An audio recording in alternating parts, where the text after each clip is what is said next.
Two Geeks, Two Beers podcast. Nerdy obsessions, drunken ramblings with Morgan Jeffrey and Tom Eames.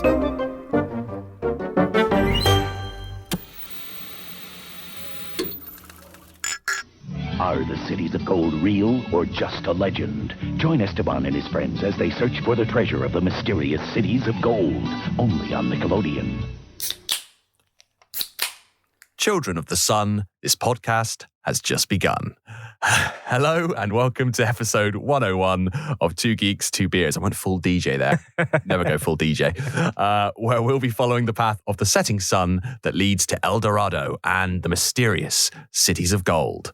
I'm Morgan Jeffrey, and with my friend in tow, I search for the cities of gold. He's Tom Eames. Hello.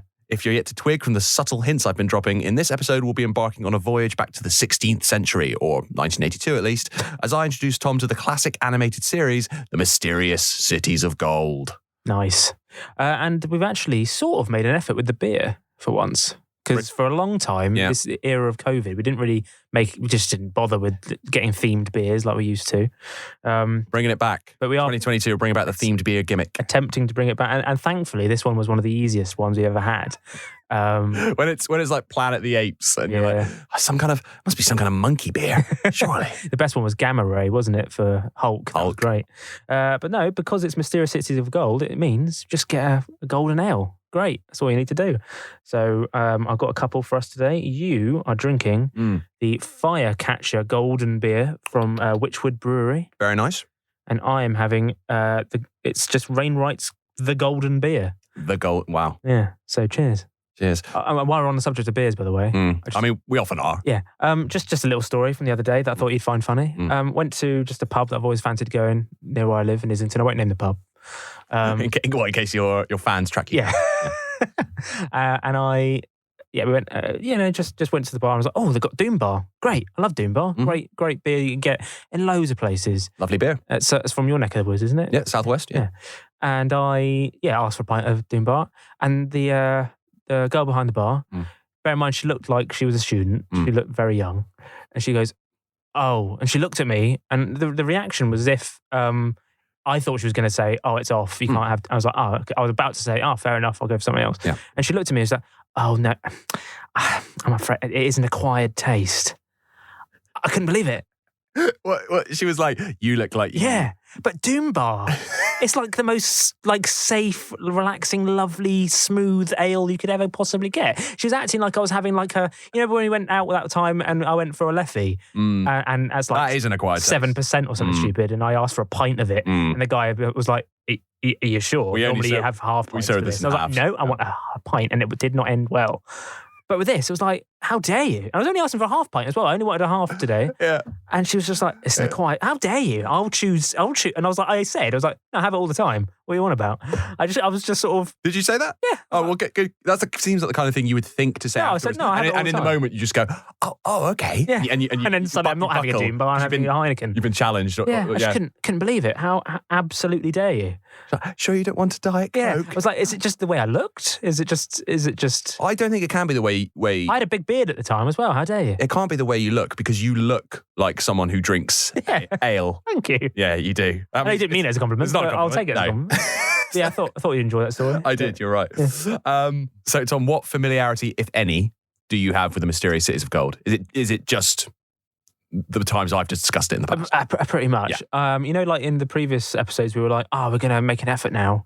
Every time we know which episodes we're doing, we're going to the other one who's not doing the episode will watch a bit of it and try and track it down. And so they know a little bit of what we're talking about. Yeah. No, I didn't do it today. No, you've been too busy getting shamed in pubs by teenagers. I did try. I looked at a bit of it up on YouTube, but equally I was like, I think this is one I'd probably do better not knowing. I did look it up a bit on Wikipedia and it said, all I needed to see, and this is an example of how I think shows are back then were far more highbrow for children. I mean, I don't know much about kids' TV now, but I just can't imagine there'd be a show now where the first opening phrase is set in 1532.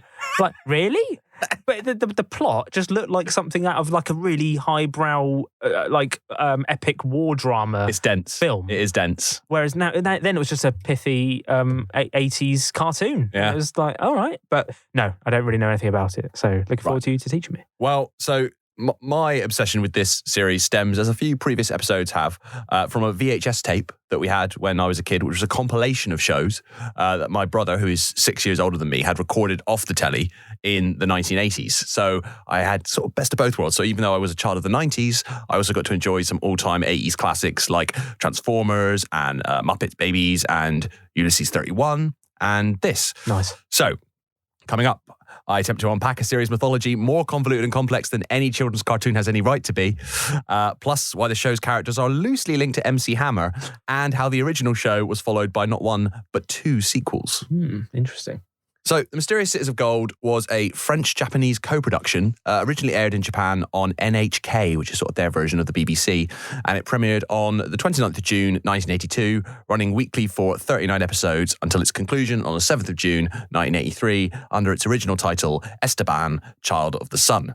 The French version, which was retitled The Mysterious Cities of Gold, aired on Antenne 2, or I guess that's Antenne 2, from September 1983 to July 1984, and was edited to feature different characterizations and music, and all non-Japanese versions of the series have since originated from the French version, being redubbed and distributed in many different countries across the world.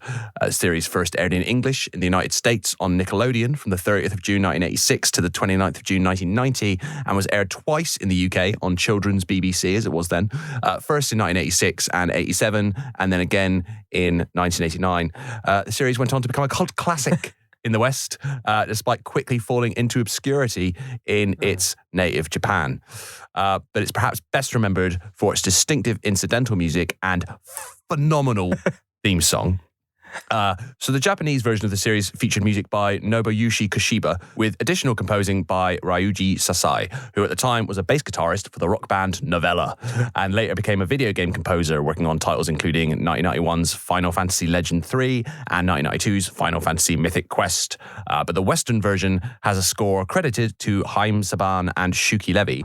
We've heard of these guys before. They've cropped up. With the theme song performed by Noam Kaniel, an Israeli singer, musician, and composer who's apparently sold over 8 million records and is also known for composing music for series including X-Men and Power Rangers. I've waffled on long enough. Tom, do you want to hear the theme song to Mysterious Cities of Gold? I do indeed. Of course you do. Yeah. It is the 16th century. From all over Europe, great ships sail west to conquer the New World, the Americas. The men eager to seek their fortune, to find new adventures in new lands. They long to cross uncharted seas and discover unknown countries, to find secret gold on a mountain trail high in the Andes. They dream of following the path of the setting sun that leads to El Dorado and the mysterious cities of gold.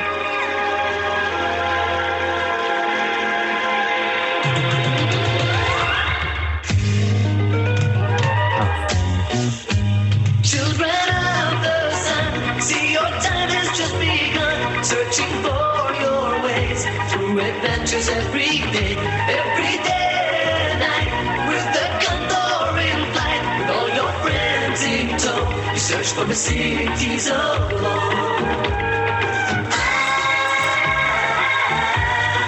Wishing for the cities of gold.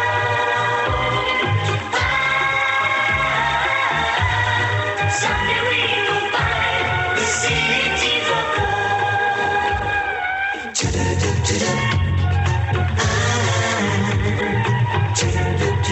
Cities of gold. Cities of gold. Someday we will find the cities of gold. Yeah, we've said it so many times before, but they just made an effort back then. Both, whether it was video games or cartoon series, they just took it up a notch. I'm sure they still do. But I feel like you could have. I'm sure there must have been albums by now that these guys have some sort of compilation that's been put together. Oh yeah, I'll just listen to that. That'd be great. So the Japanese score, the original Japanese score, hasn't been released since the early 1980s, but the Western soundtrack, including that song, has been released multiple times on vinyl, CD, and digitally between 1983 and 2017. But I love that theme song. I love the opening narration as well that builds up to it. Explaining the plot. Yeah, the Americas, high in the Andes. It's just like, it's this weird sort of, there should be a word for it. Maybe there is, and I just don't know what it is. But it makes me feel sort of nostalgic and sort of happy and sad at the same time. It's like, I'm so happy, but I'm also sad that I'm not 8. Well, I had that watching Ghostbusters Afterlife the other day. Have you seen it yet? No. I won't give anything away, but I mean, it's obviously a nostalgia fest. And I just watched it thinking, I'm just overjoyed. This is great. But at the same time, I just felt this overwhelming sense of sadness. Yeah. Because I'm not 8 anymore. Yeah. Because it took me back there. Yeah. And it was so good. But anyway, sidebar. Maybe that is what nostalgia is. Maybe that Profound sadness. profound sadness. Sort of taking the edge off that profound sadness. Little bit of joy. So the theme song to Mysterious Cities of Gold was so popular at its height in the 1980s that then children's BBC host Philip Schofield, accompanied, of course, by Gordon the Gopher, sang along to the theme to mark the broadcast of the show's final episode. Well, this I have to see. Very good. We've distributed our song sheets to the entire presentation department, so they're all going to sing in there as well. Got them ready for the end of the programme? Here is the very last Mysterious Cities of Gold. I love that they knew when it was the season finale. Yeah. Here we go. Are you all ready? Children of the sun, see your time has just begun. In the finale as well. What a send-off. Every day. Why is Gordon not joining in? Oh, look, there he is. With all your friends in tow, you search for the cities of gold. The high notes. I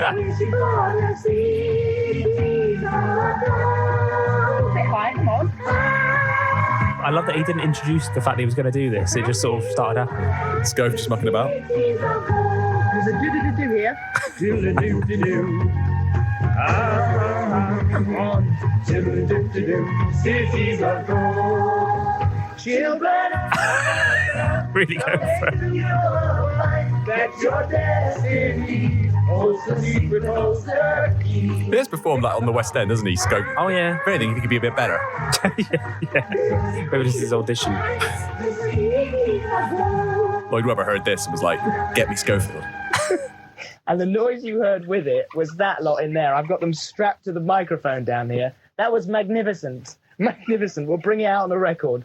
Still to come this afternoon. Don't forget. I mean, if you don't know what the Broom Cupboard was, what a great era that was for kids' TV. So it was either Philip Schofield or Andy Peters sitting in a little room called the Broom Cupboard with normally a puppet, either Gordon the Gopher or Ed the Duck, and they would just introduce there'll be the continuity, I guess.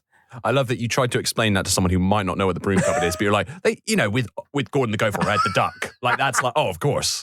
We're all aware of their work. Maybe we can do a Broom Cupboard episode. Absolutely. Future episode. Yeah.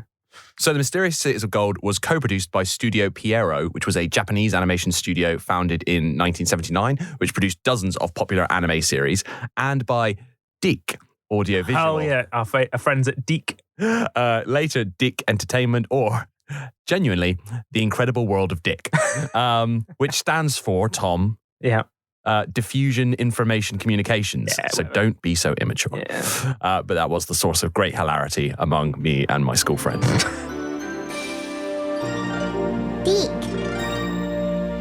Dick. But Dick co-produced many iconic animated series, including Inspector Gadget, Mask, The Real Ghostbusters, G.I. Joe, Captain Planet and the Planeteers, Sherlock Holmes in the 22nd Century, Sherlock Holmes, and more, including Hammerman, a Saturday morning cartoon starring MC Hammer as Hammerman, a superhero who owns a pair of magical talking shoes. Okay. That was a thing. How long did that last for? I think a single season. But seasons back then were like 40 episodes. They do 40 episodes of Hammerman. I used to watch it and I think enjoy it would be a stretch, but because I was obsessed with anything superhero, and I was like, I don't think I even knew who MC Hammer was. It might even been my first exposure to MC Hammer, pre You Can't Touch This, and I was like, I sort of enjoy this. I guess he's a superhero. So you didn't know who MC Hammer was? No, Just this guy with baggy trousers. Baggy trousers and talking shoes. Yeah. Isn't he a reverend now? Is he? Yeah, he found the Lord, I think. Father Hammer. Hammerman, Hammerman, Hammer. Whenever there's a crime, some crooks are gonna do time. They all better beware, cause the Hammerman will be there. Here's how it started a long time ago. The legend of the hammer and how it began to grow. He was given magical shoes from a hip-hop Motown dude. Together they had power. They stood up for what was right. But Gramps was getting... So, The Mysterious Cities of Gold has more ties to other classic animated series. Its lead director was Hisayuki Toriyumi, previously best known for having directed the show Science Ninja Team Gatchaman, known to Western audiences as Battle of the Planets. Was Gatchaman friends with Hammerman? He may well have been. He had a talking hat.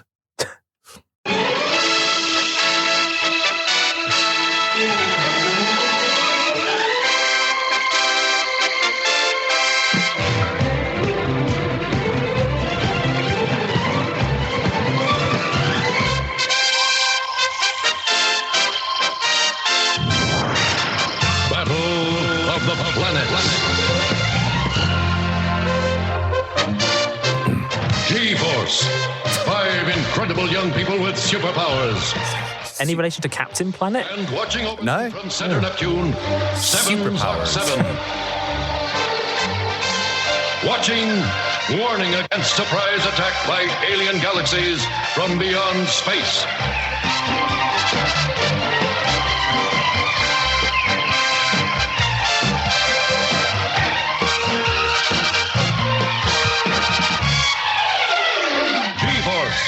Fearless young orphans protecting Earth's entire galaxy. Always 5, acting as one. Dedicated, inseparable, invincible. Space adventures introduced by a title crawl with little rotund robots. Where did they get their ideas? Remarkable. So Mysterious Cities of Gold was co-written by Bernard Deris and Jean Chalopin, the founder of Deke, who prior to Mysterious Cities of Gold was lead writer on Ulysses 31. Episode 16, I seem to remember for some reason. Correct. We tackled it back in episode 16. And he later worked as a screenwriter on Jace and the Wheeled Warriors, Inspector Gadget, and Conan the Adventurer. Conan the Adventurer. The series was very loosely based on the novel The King's Fifth by Scott Odell, a children's historical novel. It took a few of the central characters' names, the central quest, which was searching for the cities of gold. That's all the same, but the series is more science fiction based and is set in South America, whereas the expedition in the book explores New Mexico and Arizona. So let's start getting into the nitty gritty of the plot. We may be here sometime. Okay. Have a sip of your beer. So, as you rightly pointed out, set in 1532, Mysterious Cities of Gold follows the adventures of a young Spanish boy named Esteban, voiced by then 9-year-old Shiraz Adam, a Canadian actor who retired after recording the series, never did anything else. I love it. I can't peak. I've peaked. Yeah, I can't better this. I can't top it. Instantly retiring. 100% home run, boom, done. Mic drop. Yeah. As of 2008, he was working as an engineer. So Esteban possesses 2 unusual things: a mysterious amulet and the ability to summon the sun, which comes in very handy across the run of the series. Summon the sun. Summon the sun. How close are we talking? Not like... can't call it down upon his enemies and melt them. Yeah. It's just like if he, just wants to sunbathe for a bit. Yeah, exactly. Get rid of the clouds. A bit rough outside. He's like, oh, come on, and then the sun just shows up. So, following the death of his caretaker, Esteban departs for the New World in search of his missing, presumed dead father. Along the way, he bands with a gang of allies, and they set off together on a voyage to find the lost 7 cities of gold. Who built the cities of gold? Good question. In the past, there was once an empire in the heart of that western ocean known as the Pacific, the Empire of Hiva. Thanks to the power of the sun, which they had learned how to control, the people of Hiva led peaceful lives and prospered.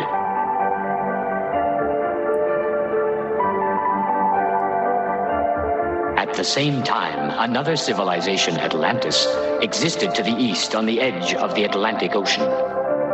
It's a lot of facts for kids to follow. Also knew how to use the power of the sun, and they built a magnificent empire too.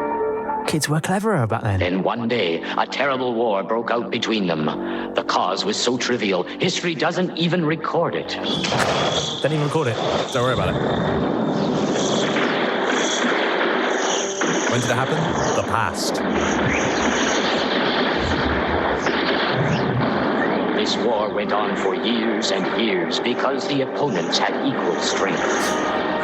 Until the day when their armies first used the weapons of the sun.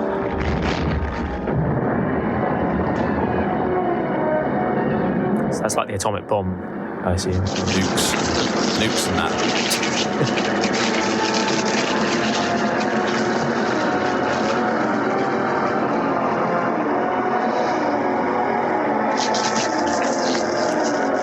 It's dark. It's like threads. Just the end of human civilization. This is the first episode, yeah? Well, this is a flashback. Yeah. In the final Right. episode. Right, okay. Yeah.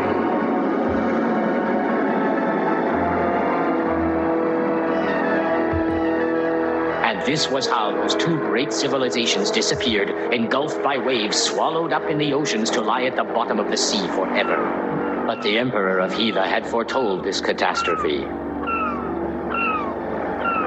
Before the tragic end of his people, he had 7 cities of gold built in different places around the world. And in each one, he placed a great treasure, a source of energy like that in the heart of the sun. As you heard there, in the past, just the past, 2 empires, Hiva and Atlantis, who could harness the power of the sun, fought a war and were destroyed when they used the weapons of the sun. But the Emperor of Hiva had built the 7 cities of gold to preserve their amazing technology. Hunting for the lost cities, Esteban is joined by Zia, the daughter of an Incan high priest who was kidnapped from Peru by Spanish invaders and wears a medallion like Esteban's. The studious Tao, who is the last living descendant of the sunken empire of Hiva, who is voiced by Adrian Knight, who also voiced Ulysses' son, Telemachus, in Ulysses 31, and is now apparently a location manager who most recently worked on freeform series The Bold Type. All right. Hell of a career. The 3 children are joined by the Spanish navigator Mendoza and his bungling associates, the sailors Sancho and Pedro, who, and this is a quote from Wikipedia, get into a lot of scrapes. So you needed a little comic relief. Yeah. Always get it to mischief. So Mendoza, he's a bit of a sort of Han Solo figure, a bit of a rogue, never quite know where his allegiances lie. And he was one of the Spanish invaders who kidnapped Ziva. But he was also the man who rescued Esteban from a sinking ship when he was a baby. He was voiced by Howard Rishpan, and each episode of Mysterious Cities of Gold ended with a short live-action educational film, also narrated by Rishpan, who also voiced the robot Nono in Ulysses 31. Initially, the series is a mix of ancient South American history and archaeological adventure, but becomes more science fiction focused as the series continues, as the group discover many lost technological wonders of the Hiva Empire, including a solar-powered ship, the Solaris, and the Golden Condor, a huge solar-powered mechanical bird, because why not? Okay. So I'm glad the sci-fi element's coming into it, because I feel like if it was just set in the past, in that kind of ancient world, I don't know if kids would stay interested. But once you've got a giant flying robot bird. What else do you need?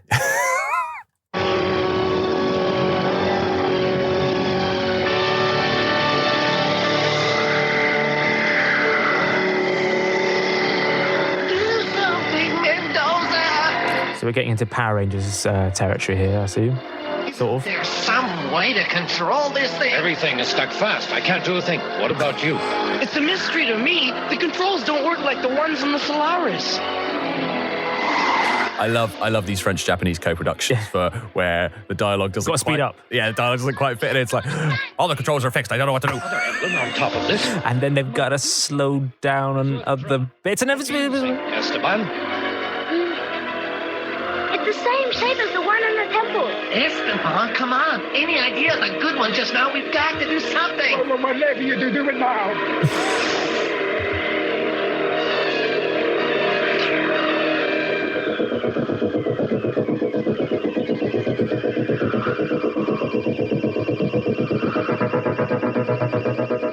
It's very good animation. Yeah, I'm just occurring to me as well that like a lot of children's entertainment, and this is in no way a criticism, Okay. is based around the premise of there's a kid, yeah? Yeah. And he finds a thing, and it fucking flies. It's like Aquila, Flight of the Navigator. To some extent, Mysterious Cities of Gold is like, yeah, they find a thing and it flies. Fucking flies, mate. Also, who's the Han Solo guy again? That's Mendoza. I liked. I assume that was him, right? Mm-hmm. Yeah, I like that was. It's obviously it's a podcast, can't see it, but I want to take a screen grab of Mendoza's face when Esteban is fiddling with the controls, and he can't believe it. He's there. His face is just.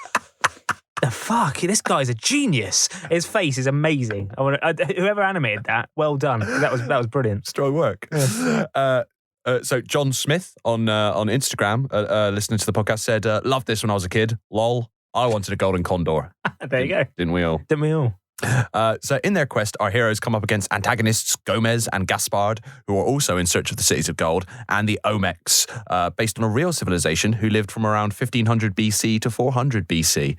You don't get that in your Peppa Pig. You really don't. In this series, though, the Olmecs are the descendants of survivors of the global war who hid under their mountain, suspended in cryogenic hibernation. I'm sorry, this is far too complicated. It's great, it's brilliant, but I can't believe that kids just sort of Challenging. followed this. And back then you didn't have Wikipedia to keep up with it. You just had to know what was going on and follow it and actually pay attention. Yeah, just had to. I mean, kids don't have a lot else going on there, do they? So it's like, if you can't remember from like week to week what happened in last week's Cities of Gold, it's like, so what else was like commanding your attention this week? Was it sort of running around the garden in a circle Again, over and over, or was it like wondering when you're going to get your next pack of skips? Yeah, because back then you didn't have anything. No.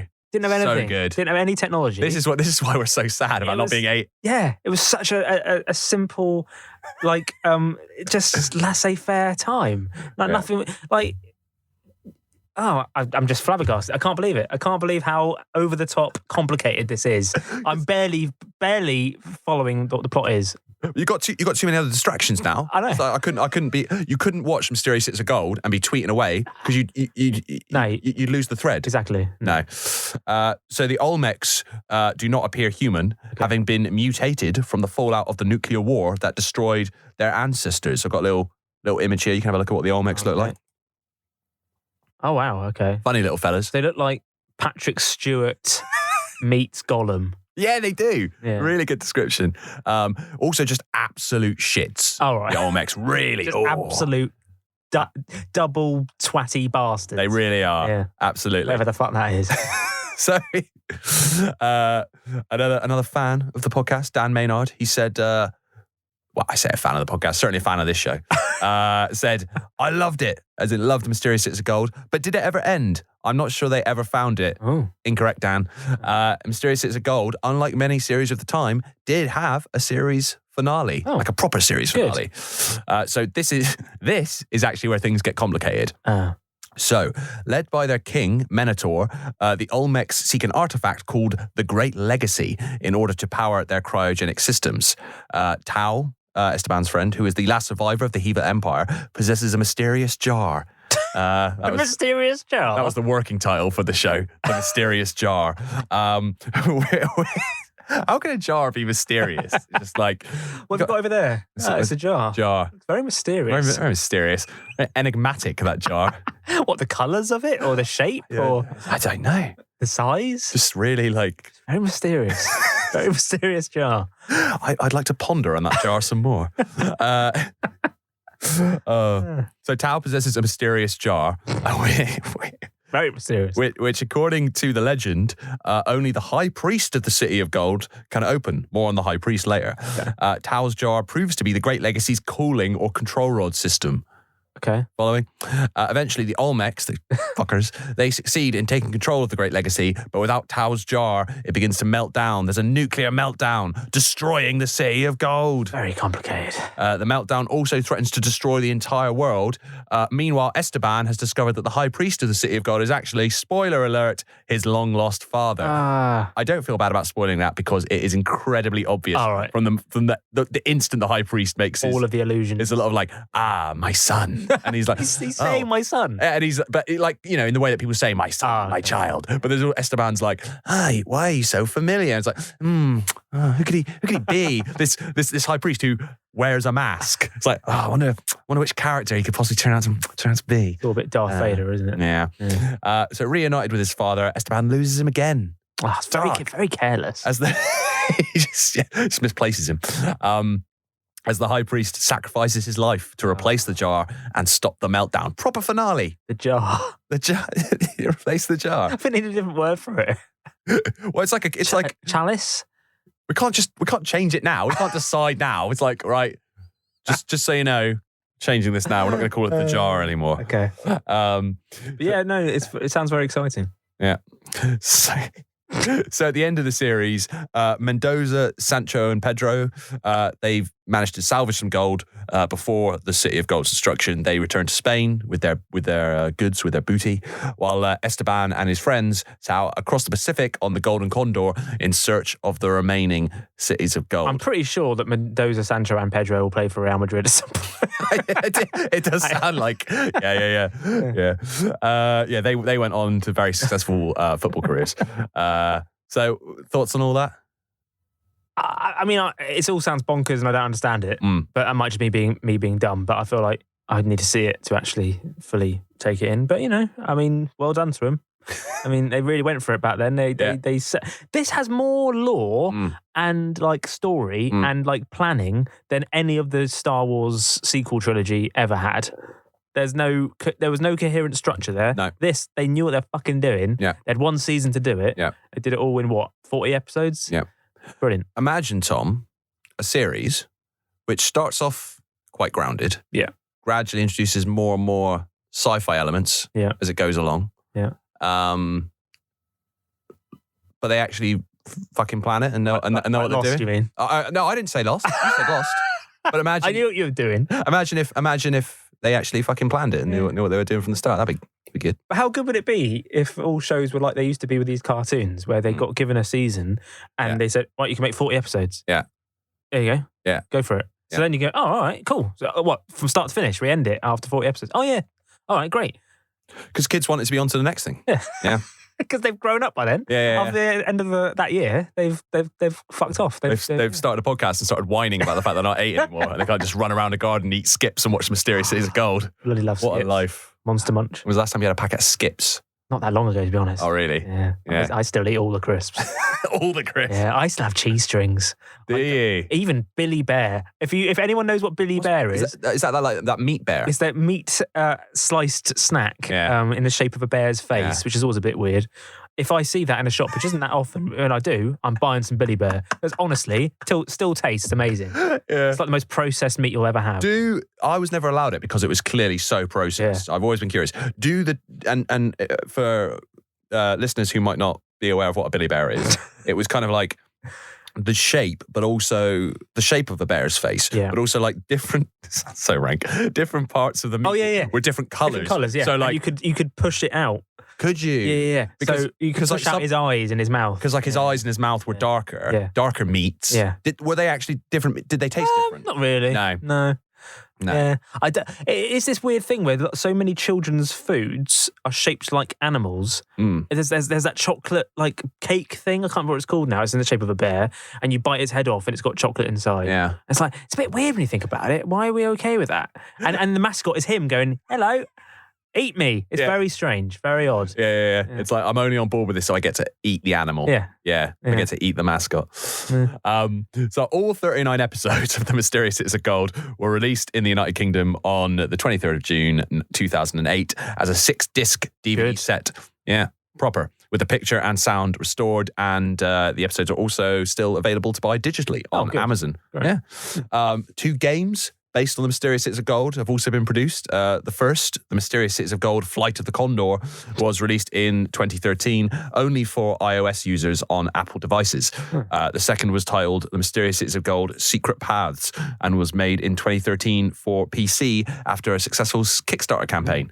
The game was released in 2014 for iOS, Wii U, and Nintendo 3DS. And it's a puzzle game that serves as a sequel to the original series, with Esteban, Ziva, and Tao uncovering more of the Cities of Gold. It received a mixed review. So is that canon? Well, we'll get on to that. We'll get on to that. The mysterious canon. Because Yeah. The mysterious cannon sounds more dramatic than the mysterious jar. Very mysterious. Very mysterious. Enigmatic, that jar. But this game was not the only sequel to The Mysterious Cities of Gold. So in 2012, 29 years after the first season aired, The Mysterious Cities of Gold was revived for a second season. What? Yeah, they brought it back. It's not like a reboot. It's like a follow-up. Season 2. Season 2. They just did season 2 like 30 years later. in the same animation and just cast. Not the same cast because a lot of them had retired or obviously like aged out of their roles. But similar animation style, but updated to reflect more. It didn't go stupid and CGI or anything. No. Oh, good. So unlike the original series, the sequel was produced entirely in France because Japan didn't care. You're like, what? What was that? Well, that show with the jar, that kid with the jar. No, obviously not. We're not making a sequel to that. It's all about a jar. So 4 seasons have since been produced, or I should say, season 2, season 3, season 4. I love that they've called it season 2, season 3. Season 4. Yeah. So it's now like quadrupled its run. Great. Mysterious Cities of Gold. They have been produced to mixed to positive reviews. You're never going to please everyone. No. A lot less focus on the jar, I believe, though, in the more recent seasons, which can only be a good thing. So it picks up where the storyline left off in the 1982 series, with the story moving to China and later Japan as Esteban and his friends search for more of the Cities of Gold. So just straight away. So it's not like 30 years later. It's just No. It's just like as if it had been made the following year. Wow. Yeah. Okay.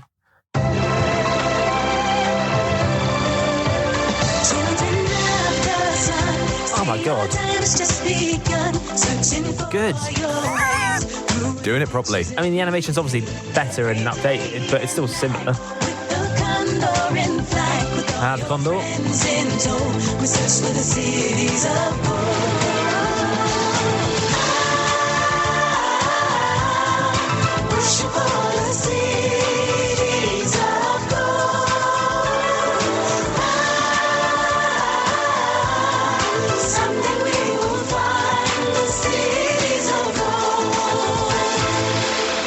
I mean, I guess there's still all the demand there for it in 2012, I assume. I think that second season did feel a bit like a punt. But clearly there's demand for it. There's an audience for it because there's been a third season, there's been a fourth season. Original writers Jean Chalopin and Bernard Derrier act as creative consultants on the new series, written by Hadrian Soulet-Lariviere. Nice. Thank you. Based on Chalopin's own ideas for the sequel.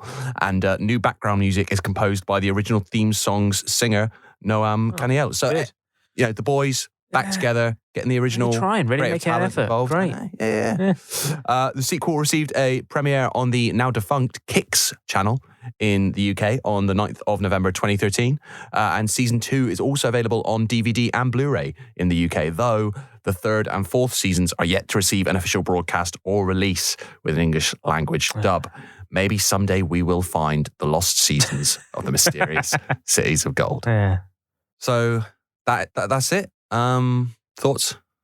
I mean, it's one of those shows where whenever we do a planning for the next bunch of episodes, it always sort of comes up, and I've always been like, for some reason, it always because it completely passed me by when I was a kid, and it looked a bit boring for some reason. I think the title didn't help. I think it just seemed a bit but seeing the clips and seeing you explain what's going on, there's a lot going on. Hearing about the enigmatic jar, you're like. Yeah, I want to see what this jar looks like. And his kids they got a thing and it flies. Yeah, it fucking flies. Yeah. What more do you want? No, I mean, it's of its time, but it's very, I'm glad it's still a thing. I'm glad it's still going. It just didn't just end in whatever year it was, and that's it. But no, you explained it very well. Thanks very much. Thank you. Yeah.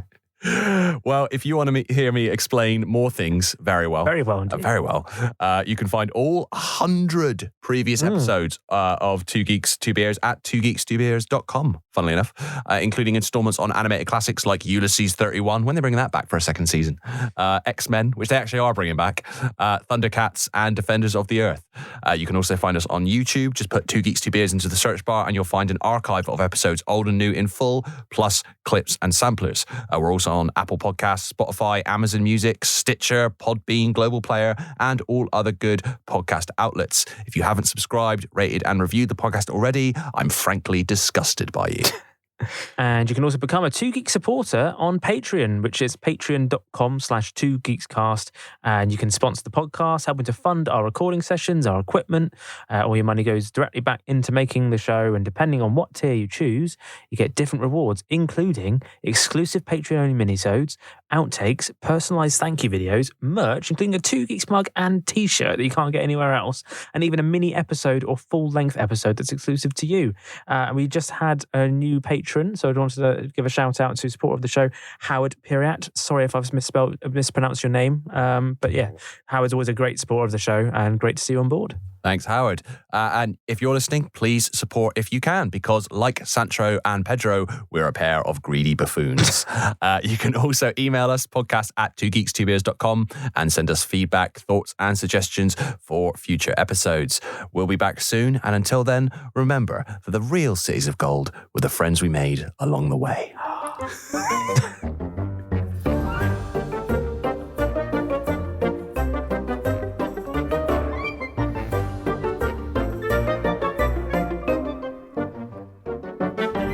So I think we're agreed that the Mysterious Cities of Gold theme song is an absolute banger. Yeah. No, so as I mentioned, the Japanese soundtrack was different. Yeah. Had a different theme entirely. The Japanese theme is fine, but it's less special. Okay. It's like glam rock meets disco.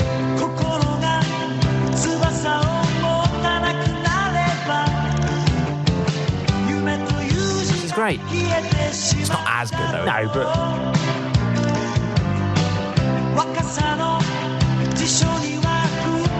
I bet they were livid that they got rid of it and didn't just do an English language version. Yeah.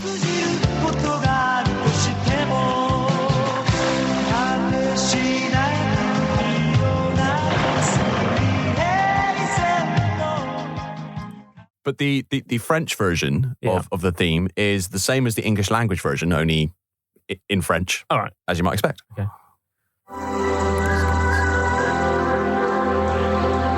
Le XVIe siècle. Des 4 coins de l'Europe, de gigantesques voiliers partent à la conquête du Nouveau Monde. À bord de ces navires, des hommes avides de rêves, d'aventures et d'espace, à la recherche de fortune. Qui n'a jamais rêvé de ces mondes souterrains, de ces mers lointaines peuplées de légendes, ou d'une richesse soudaine qui se conquerrait au détour d'un chemin de la cordillère des Andes?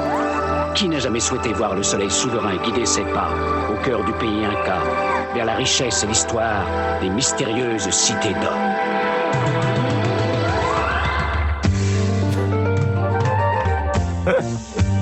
Enfant du soleil, tu parcours la terre, le ciel, cherche ton chemin. Come on, that's great. In French or English. Great. Pretty strong. I love they've really got to fit words in. Yeah.